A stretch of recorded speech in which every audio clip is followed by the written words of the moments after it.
With Release 147, Google Chrome introduced a new requirement. Users must explicitly allow connections from the browser to locally installed applications and services. This affects the connection between the user's browser and the locally installed CodeMeter Runtime, which is required for direct license activation into a CM dongle or CM ACT license via Web Depot or CodeMeter license portal. The same security behavior applies to Chromium-based browsers, including Chrome. Other browsers are expected to introduce similar prompts as well. In this video, we focus on Chrome.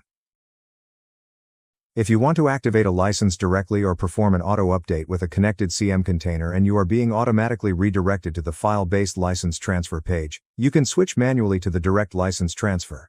If this page shows an error, first check whether access to apps on device is blocked in the browser settings. If it is blocked, change the setting to allowed and refresh the page. This enables Chrome to establish the required local connection with CodeMeter Runtime.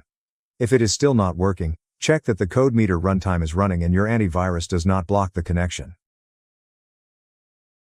If this is the first time you open the CodeMeter license portal page after this browser security change has been introduced, Chrome will ask whether the website is allowed to access other apps and services on your device.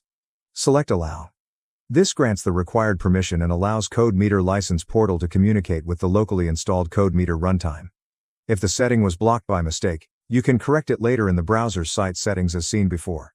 If the connection still cannot be established, please contact our support team for additional guidance.